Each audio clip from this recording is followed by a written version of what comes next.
The Daleks Master Plan shouldn't work. It could have been remembered as a Doctor Who story that's badly overlong, structurally messy, contains a major logic hole, and kills off a companion to stop her slowing it down. At first glance, it's essentially the chase again. The assassination group will embark at once in our time machine. The Doctor steals the taranium core and the Daleks chase him across space and time. But that reading doesn't survive the story itself, because the Daleks Master Plan doesn't behave like the chase. What looks like a runaround is actually built like something else entirely, and it contains something the chase lacks, which is why it works so much better.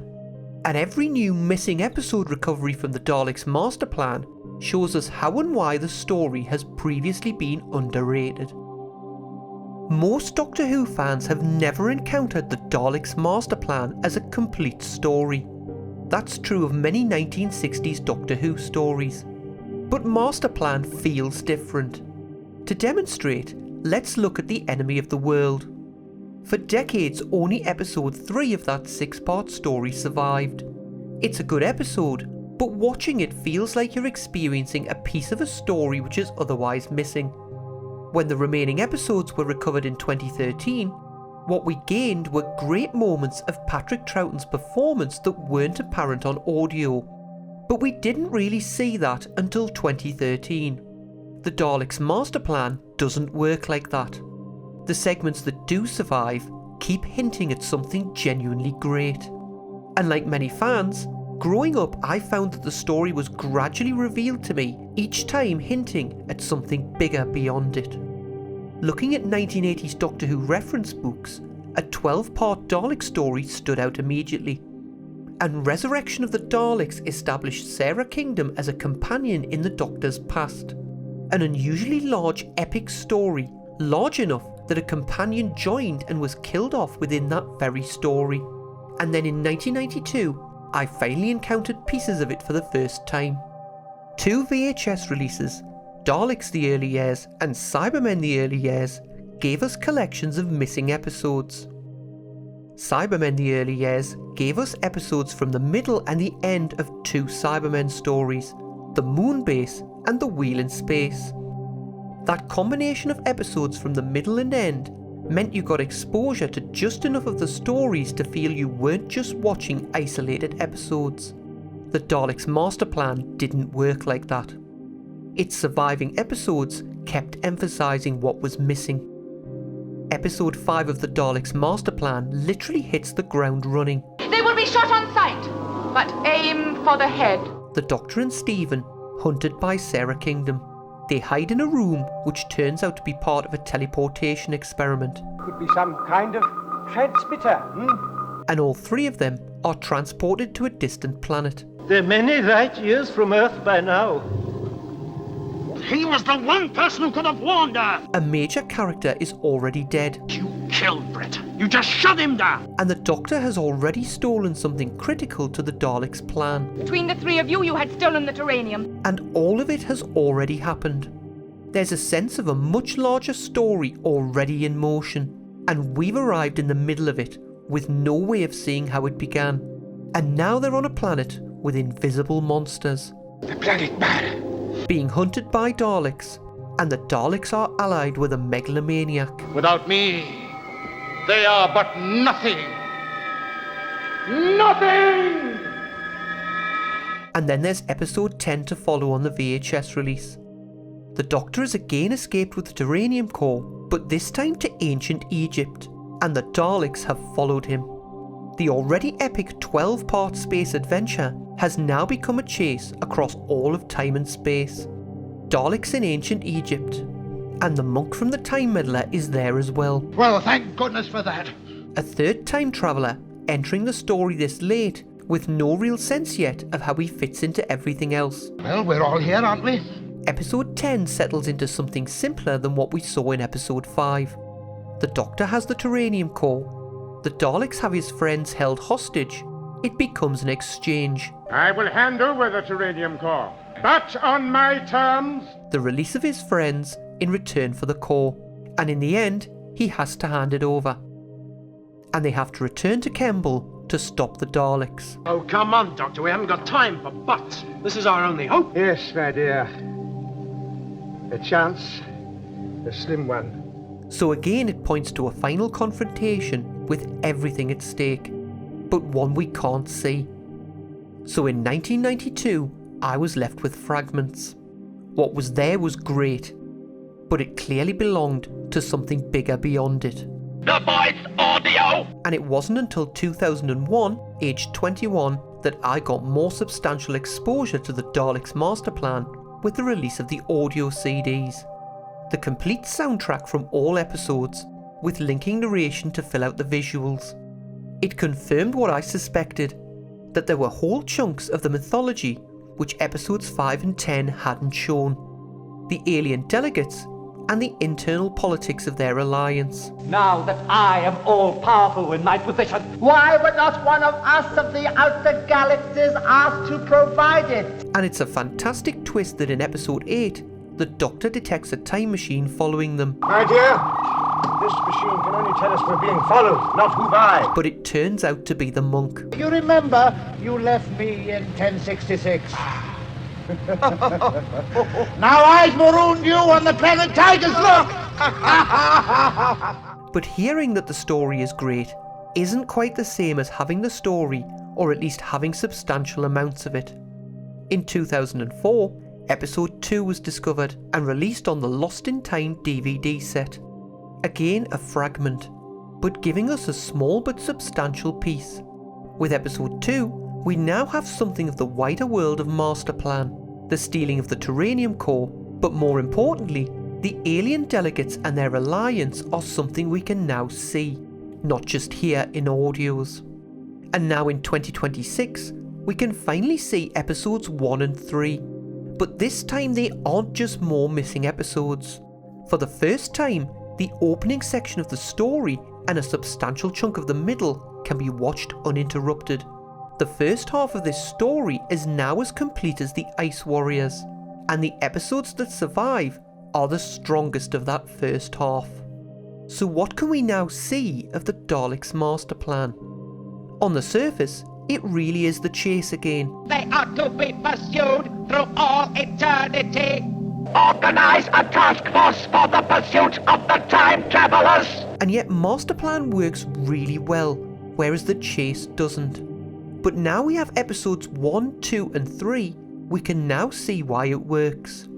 The chase has the Daleks pursue the Doctor through time for little more than revenge. The Doctor and the 3 humans delayed our conquest of Earth. They will pay for their crime. Because the chase through time is driven by little more than revenge, the chase has nothing to offer beyond landing in one place after another. As a result, the story depends on the novelty of the settings they land in, and hence they become more bizarre. I am Count Dracula. Don't go. Don't go. The only possible jeopardy our heroes face is the Daleks eventually catching up and killing them. But the wild, bizarre settings which the story makes necessary undermine that sense of threat. Alert! Alert! Alert! Master Plan doesn't fall foul of any of that. As episodes 1 and 3 reveal, Master Plan has a substantial setup, and the chase is something that grows out of it. And now that we have episodes 1 and 3 to watch, we can now experience that setup in all its glory. The premise behind it is so big that it starts before the Doctor arrives on Kemble, opening episode 1 with Brett Vian already aware of what's happening. We've got to get through to Earth first or the whole solar system is finished. Although in practice, the 1960s audience had already seen Mission to the Unknown, so they were even further ahead than Brett Vian. The Daleks are on Kemble, they're planning and close to executing something big, and Mavic Chen, Guardian of Earth's solar system, is in league with the Daleks. I am delighted to be able to make so significant a contribution to our conquest of the universe. And he's not the only galactic representative that's sold out to the Daleks. But interestingly, the discovery of episode 3 has our heroes escaping, trying to warn Earth, and assuming that it's only Mavic Chen who sold out Earth to the Daleks. Later in episode 4, and episode 5 in particular, it becomes apparent that Chen is not working alone on Earth. When our heroes are transported to the planet Myra, The mice couldn't have done that. Tell the Daleks that you trapped the fugitive in the cellular projector and sent them to Myra on purpose. Carlton reframes the failure to capture the Doctor in order to protect Chen. It was a safety measure. Unwelcome attention was being paid to the fugitives. So you sent them to Myra on purpose. Ah. Because Carlton expects to benefit from Chen's rise. The highest. Next to you. We now realise that episodes 4 and 5 are where the political corruption on Earth becomes more overt and suggests that it goes beyond Chen's treachery. But the newly discovered episode 1 gives us something even more interesting now that we can actually see it. In the Earth Communications Centre, the flashing light indicating Brett's warning signal is missed because the staff are distracted by their desire to watch Mavic Chen's political broadcast. I want to see the Venus-Mars game. You want to see your hero, Mavic Chen. They miss a real warning of danger because their attention is drawn to the official narrative. This is a world where the authority of government is trusted, but that authority is already compromised. It is my earnest hope that the solar system may continue along this path of peace.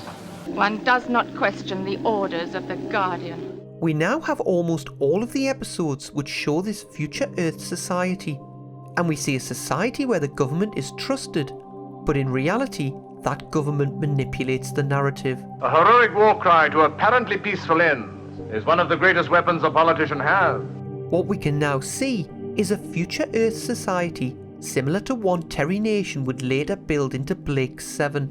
Not just corrupt, it's a system which controls what people believe and how events are understood. Looking guilty is all it takes. Good. Then I think we can totally destroy Blake's credibility and get him sentenced. One does not question the orders of the Guardian. And a system where those who understand how information is controlled advance through it. In my position, one never approves anything until it is an undisputed success. Tell the Daleks that you trapped the fugitive in the cellular projector and sent them to Myra on purpose. And often people living in a system like that sense that something is not right, but don't want to face the implications. What do you want me to say? That I believe your fantastic story? It's true. It mustn't be. The story isn't just about Daleks preparing an invasion. It's about a system where Earth's solar system has enabled its own potential downfall. The system has given Chen freedom to mine the taranium. Why should I arrange that 50 years be spent secretly mining to acquire this mineral? Something the Daleks Master Plan depends on. Without us, they cannot get taranium. Without me, their plan cannot completely work. But taranium can only be found within Earth's solar system. That can only be found on the planet Uranus. A full measure would take years to mine. Which means without Chen's treachery, Earth wouldn't be facing the Dalek threat in the first place. What's the matter with this girl? I mean, where's she from? Oh, it's all right. She helped us in Troy. She doesn't really understand. Troy? And the recent discovery of episodes 1 and 3 also gives us an extra bonus. We now have all of Katarina's scenes from this story, and being able to watch them all as one continuous block shows a fascinating failed experiment of a Doctor Who companion, but not for the reason she's usually said to fail. The usual explanation given for why Katarina fails as a companion is that she's from too far in the past to understand the world she's been placed into. The evil one searched for us, but Brett helped us. He said they were evil. But if that were the problem, then how did they make it work 1 year later with Jamie McCrimmon? Jamie also started off struggling to understand his travels with the Doctor. That picture can't be the moon. The moon's way up in the sky. It's you. The Phantom Piper.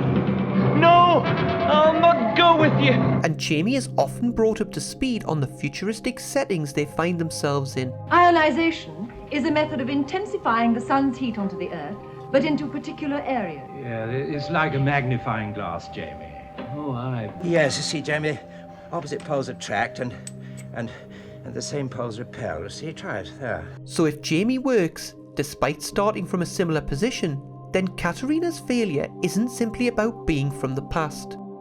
The answer lies in the type of companion she's been designed to be. Katarina is from ancient Troy, a society that believed that gods could travel between Earth and their native divine realm. In the previous story, The Mythmakers, the Doctor is mistaken for Zeus, the king of the gods. What is it you take me for? The father of the gods and ruler of the world. What? Katarina believes the Doctor is a god, and the TARDIS has taken her out of the human world and into the world of the gods. The problem isn't that Katarina doesn't work. The problem is that she works too well. The writing for the character goes all in on showing us how Katarina interprets the Doctor, the TARDIS, and Kemble and the Daleks through her own mythological framework. Where are we? On our way through the underworld. Only the Doctor works his temple. Now that we can see Katarina's whole arc, we can see that she does work on her own terms. In the early episodes, she begins to take in new information, but only by reshaping it to fit what she already believes. We had to leave the temple. The TARDIS. The evil ones came. She doesn't learn the new world. She reinterprets it. The Doctor is a god, the TARDIS is his temple, and the Daleks are the evil ones. When the evil ones came, he said we had to flee from your temple. Oh, my TARDIS, child, my TARDIS. And they're ultimately travelling to a final destination. Stop! Without him, we can't reach the place of perfection. We won't. We're going without him. Because she's been designed so that she can't move beyond her own mythological framework, she can't be brought up to speed in the way Jamie can. And once that limitation is reached, the story outgrows her. Katarina isn't written out because she doesn't work. She's written out because the character is built around not understanding.